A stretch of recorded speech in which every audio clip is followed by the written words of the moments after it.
Good afternoon. Welcome to the 2012 National Presidential Nominating Convention of the Green Party of the United States, gp.org.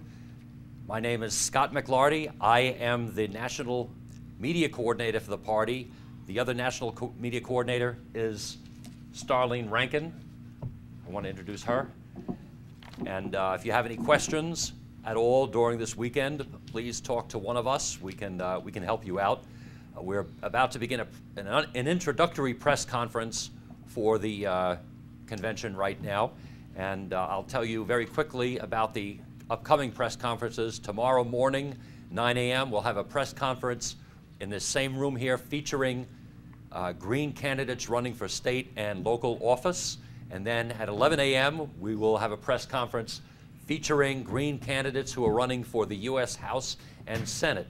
So please join us here, and they'll both be very interesting programs. On Saturday, as you know, we have the nomination proceedings. That will kick off at 9 a.m. There will be a press conference first. This will all take place at the Holiday Inn Inner Harbor in downtown Baltimore. Press conference will begin at 9 a.m. in the Harbor 2 room. Again, the Harbor 2 room on the 12th floor of the Holiday Inn. The rest of the program is taking place in the Chesapeake room, which is a very large room on the first floor. And we'll have a section for media representatives. So please join us there. We'll have risers for you for good sight lines and everything like that. And then there are no events specifically for the media that are taking place on Sunday. So at this point, I would want to turn the program over to Brian Bittner, who is the chair of the Baltimore City Green Party, who can tell you a little bit about the local party and what's going on here.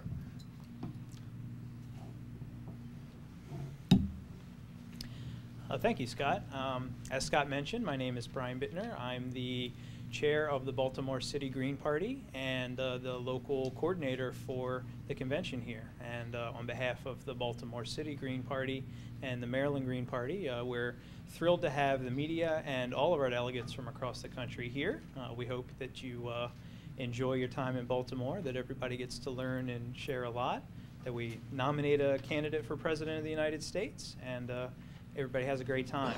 And I'd also like to thank the citizens of the city of Baltimore for being such great hosts, because I'm from Baltimore, and I know that we always are whenever there's an event in town. The city really opens its arms to its out-of-town guests, so I'd like to thank Baltimore in advance for doing that again this weekend. And Scott mentioned that we do have an active and thriving Green Party, both on the state level. We have a Maryland Green Party, which has been ballot qualified since 2000, and also the Baltimore City Green Party, which has been recognized central committee of the Maryland Green Party also since 2000. And for that time, we've done pretty well, I think. We've run candidates in every statewide election since the party was recognized. We've run candidates for governor, for U.S. House, and also U.S. House and Senate, and also local candidacies for everything from county council to city councils. We've actually had 5 elected Green Party members serving on city or town councils throughout the state. So we've had a pretty good run of it so far. We've been pretty successful, and with not a lot of some of the barriers that many other state parties have had to deal with. This year, or this election cycle, for the first time since 2000, we have experienced some of those issues. We've been involved in a lawsuit against the State Board of Elections for the past 2 years, which was decided just late in May against us, unfortunately. The State Board requires us to collect a number of signatures every election cycle to maintain our ballot status, and it's a reasonable number, much more than some other states, but the verification process for actually making a signature count as one of that reasonable number was sort of changed. It was reinterpreted after 2010, and we turned in 15,000 signatures against a requirement of 10,000. So we turned in 150% of what we needed.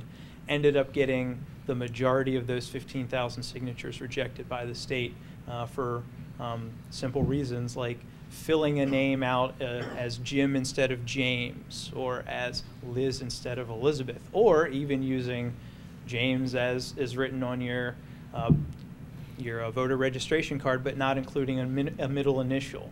It turned out that close to 10,000 Marylanders were told that because they used the wrong form of their name or didn't use their middle initial, their desire to see a Green Party nominating candidates, running candidates, having the option to vote for Green parties was not heard. Their signatures were rejected, and we were forced to join with the Libertarian Party of Maryland and file suit against the State Board of Elections.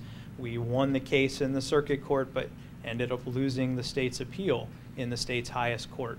So we're back in the position of having to collect signatures. It's sort of the hardest requirement we've ever come up against, and it's reminded us of how lucky we had been in Maryland to have relatively easy requirements and procedures for something so simple as running a candidate for any office in the state of Maryland. And it's reminded us how difficult some other states across the country have with much higher signature requirements, other administrative barriers that we weren't used to here in Maryland. So we thank everybody for coming to share their experiences about some of these issues that other states are going through, giving us advice, and helping us. We hope that all of our delegates from other states who are here will take a few minutes one day this weekend to go out, collect a few signatures. It's legal for anyone over the age of 18, regardless of what state you live in, to help us get back on the ballot, which we're definitely on track to do, and I think we will do. So we look forward to being back on the ballot, to run great candidates like we've been doing for the past decade, and to bring some life to this town. Baltimore hasn't had a non-Democrat on the city council in close to a century now, over 70 years at least. Baltimore is a city where it seems like a lot of people have given up because a crop of folks from the same organization come in every 4 years and say they're going to make a change. It's going to be different this time. And if you believe that, that's great. We don't want to take the right to vote and the right to run away from Democrats. But if you don't believe it and you want to see more than one option in many districts in Baltimore, you've only got a Democrat to vote for. The Republicans have given up, but we haven't given up. The Green Party has not given up. So we want to be on the ballot to give you good options, and that's what we're here fighting for. And thank you all for coming to enjoy this convention, and we hope to have good news for you before this November. Our nominee that we decide this weekend will be on the ballot. Thank you.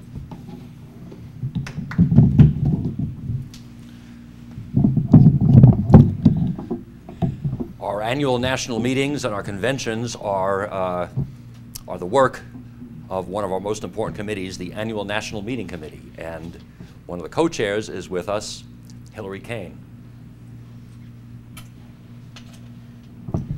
Thank you, Scott. Again, my name is Hilary Kane, and I am one of the delegates coming from another state, not too far, Pennsylvania. And it's a great pleasure to be here in Baltimore and to be here at the kickoff of not only our annual national meeting, but our presidential nominating convention.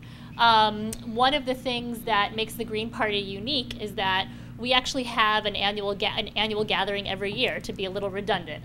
So it's not just a 4-year show for us, like some of the other major parties. We get together every single year, not only to take care of important business, in this case nominating our president and vice presidential candidates, but to meet each other and to dialogue and to discuss.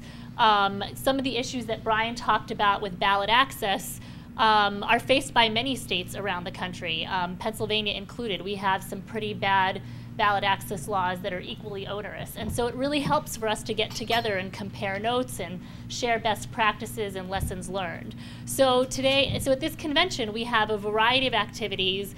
We have workshops going on today and tomorrow, both practical, hands-on, skill-type workshops of how to put on press conferences and how to manage donor lists, to dealing with issues. We have workshops on food and the environment, on foreign policy, you name it. We really try to cover the gamut. And it's really also a time for us to build community within the Green Party and to get to know each other from across the country. A lot of us only have email relationships these days, and it's nice to once a year to get together and meet face to face. I think the other thing you'll notice about this convention that might be different from the major parties and their conventions is obviously sort of the size and scale and the glitz and glamour, or sort of lack thereof. We take our values pretty seriously, and in the Green Party, we're very much a grassroots organization. I myself am a volunteer. In fact, this entire meeting was planned almost entirely by volunteers, except for Brian, who also happens to be our national office manager. And so it's very much a grassroots effort. As you know, the Green Party takes no corporate money of any kind. There'll be no swanky events sponsored by, different corporations, and we're fine with that. I mean, we very much want to have a grassroots, people-to-people event that I think, the founding fathers, when they envisioned what real democracy looks like, this is it. People coming together, sitting in meetings, discussing issues, taking votes. And so we'll have our workshops, we'll have our convention on Saturday where we nominate our candidate, we'll have a platform that gets voted on, and take care of some other business, but electing new steering committee members, our internal leadership. And it's really going to be an event sort of by the people, for the people, and not with lots of fancy bells and whistles. So it's been a real pleasure helping to put together this meeting. I myself get a lot of, a boost of energy from coming to these events and meeting fellow Greens and getting reminded about, what it's like to be out there in your state, plugging away against really tough odds. And so it's inspirational to meet folks and to get reminded that, you might feel sometimes that you're the only one in your little part of the world doing your green thing, but there's actually folks all over the country doing the same thing. And so for those of you who are Greens, welcome, and hopefully you'll too get inspired. And for those of you that are guests from the media, thanks so much for attending. And I think with that, I will turn it back over to Scott. Thanks, Hilary, and I think the entire party really appreciates the tremendous amount of work that you've been doing. You and the other members of the annual national meeting committee have been doing in preparation for the convention. And now we have two members of the Green Party's National Steering Committee. And the first person I will introduce is Tamara Jaeger. Thanks, Scott. And thanks, Baltimore and Brian, for putting all this together. And as Hilary mentioned, this is a great time for us to all get together. I enjoy this. I'm actually from Virginia, too, so we're all neighboring states here. But there are people from all over the country. I'm also on the annual national meeting committee, so I know what goes into these preparations, and it's a lot. But she's right. It's really good that we don't take corporate money and that it is grassroots and we get a chance to be with each other all weekend. Thank you also to UB for the hospitality here. Come to some of the workshops. There's everything from solar energy to abolishing corporate personhood to social media. They're all listed, I think, in your program, and we really want you to come to those too. And you can talk to other Greens when you're there. That's how you get to know all of us. And also want to welcome you to the fundraiser that we have tomorrow night at Metro Gallery. It will be featuring a band, Woven Green, from Virginia. They have donated their services, and Metro Gallery also has, so we appreciate that. And if you have any other questions about media, Scott and Starlene will be here. Thank you.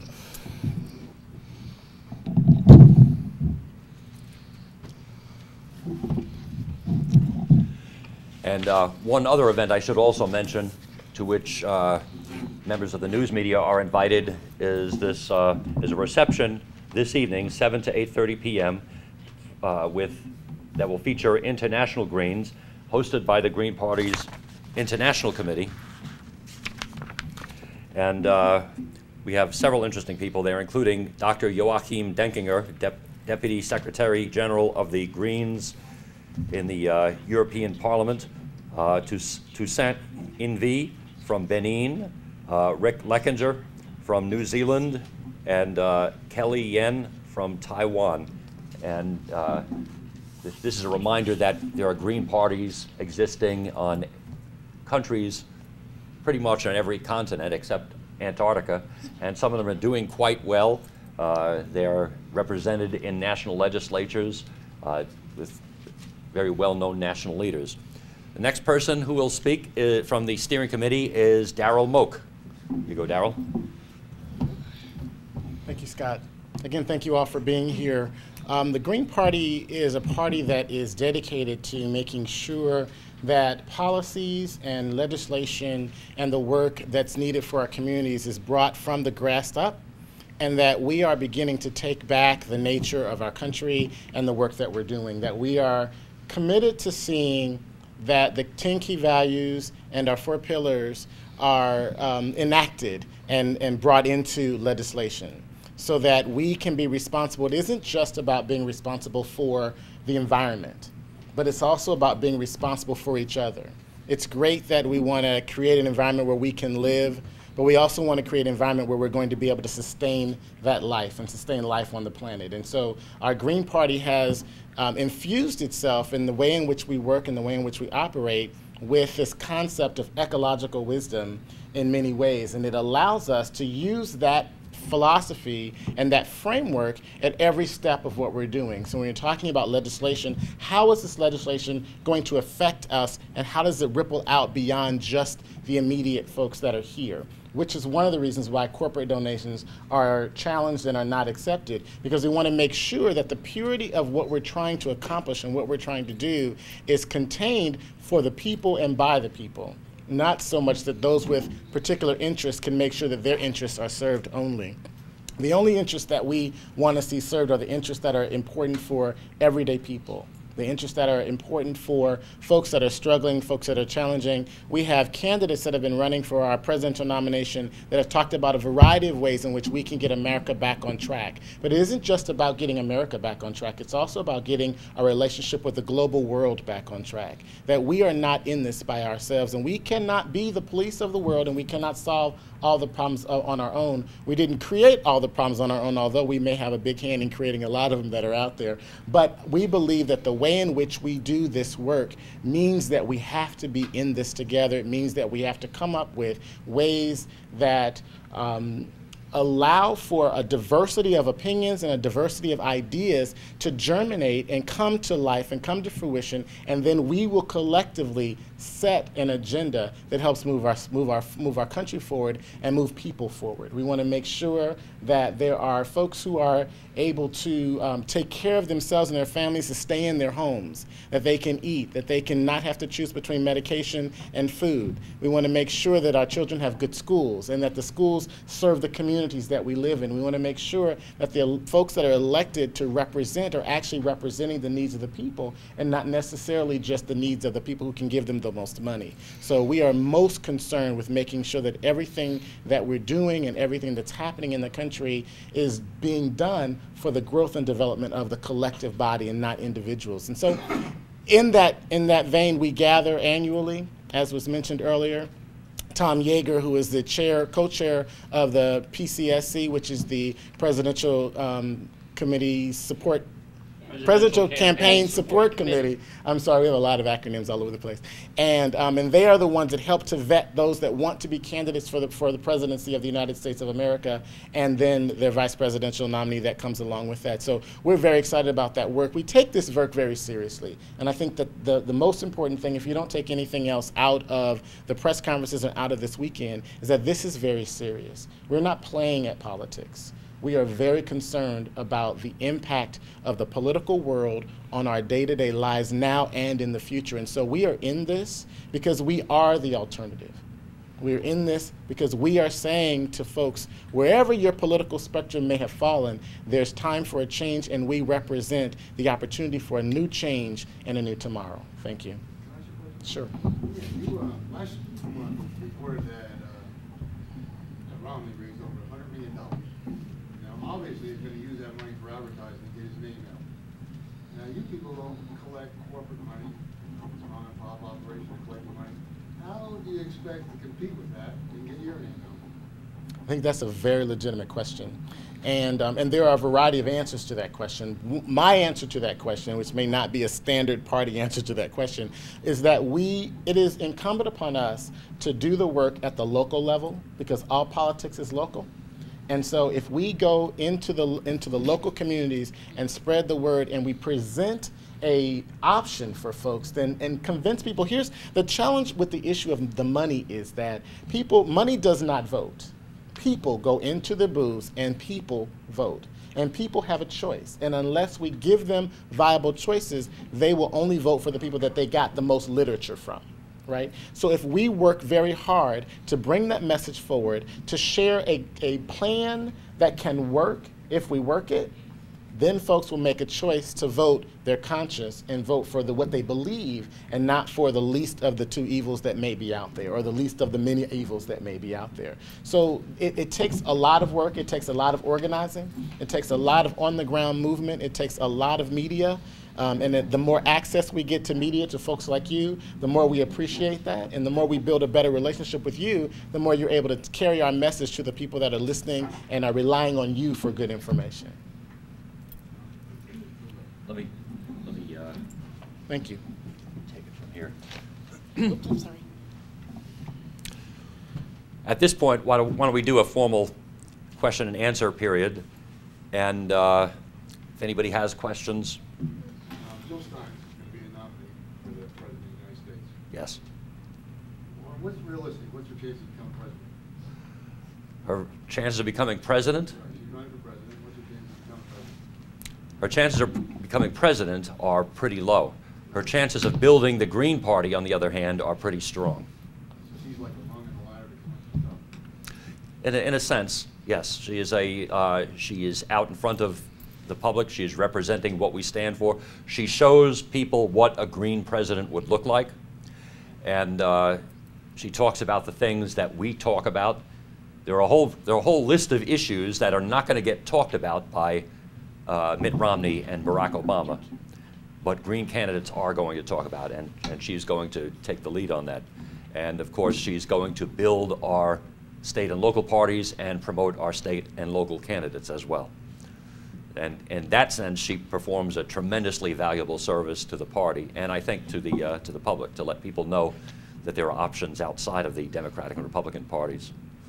I mean, the matching funds. I'm sorry? I would mention also, I don't know if you've heard, but in the last 3 weeks, Jill's campaign has secured matching funds in the primary cycle, which I think is the first time Federal matching that funds. federal matching Election funds that we've been able Committee. to do this. And so that is a huge milestone for us. That is, it's not $100 million in 1 month, but it's $100,000. And for us, that's amazing. And if this is what we've been able to do without that kind of money, what we can do with that money, is all the more powerful. And so I think realistically, the goal that many of us are hoping for Jill's campaign is 5% of the vote in November, because I believe that would qualify us as a party for matching funds for the next election cycle.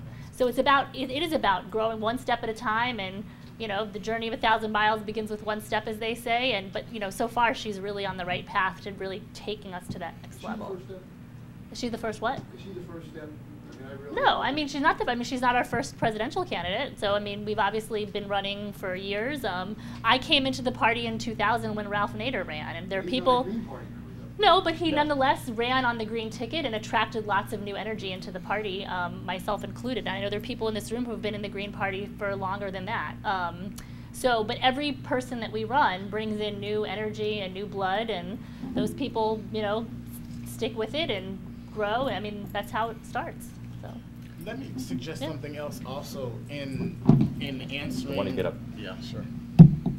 In answering the original question and maybe the follow-up as well, I think sometimes we come at this from the perspective of a deficit model, as we don't have enough to achieve something, as opposed to looking at it from an opportunity model, which says that we have an opportunity to do something different, and every time there's an election in this country, anywhere around the country, everyone has an opportunity to do something different than what they've been doing before. And if the message is out there, if the message is clear, if the message is believable, then folks can take, so Jill's chances are directly related to how much people believe that change can really happen, and how then if we were elected, how the Greens then would work with the other bodies that are elected, because the idea that we get a Green president and a Green Congress and a Green Senate all at the same time is probably not going to happen. So how do we work with the other sides of the coin? Other countries do it very well. Some don't do it well at all. But there are models out there where you have multiple parties and they do find a way to work across the board with each other and to build for their nation. And so I think we can do that. And Jill presents one of the strongest messages that we've had to be able to do that. Our previous candidate in the last cycle also presented a strong message, and the candidate before her presented a strong message. And I think what's unique about this party is that we're not just committed to the diversity, but it shows up in very real ways. In terms of our caucuses, in terms of the diversity of the folks on our steering committee, the folks in our party, that the diversity shows up naturally in this process because we're committed to and we're dedicated to it. So I think we have a lot of things going for us and a lot of opportunity there.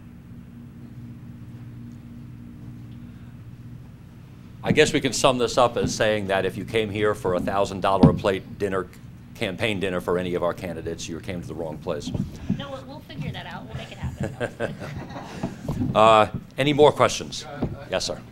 Mention was made of symposiums or conference meetings tomorrow on different subjects, but I don't seem to have gotten a schedule for that. Do you have those available? Yes, we do. Do you have one of the programs? Okay, we'll get you a program for that. What's the question about the program? It's about general programs, workshops, and things like that. And those are all open to the press? The policy is that we ask the members of the press to identify themselves at any workshop, so the workshop presenter knows that they're present, and that it's up to the workshop presenter if they want it open to the to reporters. In general, I think workshop presenters have been very welcoming to members of the media who want to show up. We don't have a whole lot to hide here. Yeah, I think you're right. Any more questions? Someone mentioned, Daryl before mentioned Tom Jaeger. Tom is back here. Tom, why don't you stand up? Tom is one of the co-chairs of the Presidential Campaign Support Committee. And if you have any specific questions about the nomination process or how people qualify to be presidential candidates, anything related to that, Tom is very willing to talk to you about that. And let's see if there's anybody else. I guess everybody else has been introduced. Any final questions before we close for this press conference? Well, we look forward to seeing you tomorrow morning early at right here, 9 a.m., where you'll get to meet some of our terrific Green Party candidates. Tonight at the International. And of course, the international reception this evening, 7:30, at the in the law school, the Law Center lobby, which is right across the street. Thank you.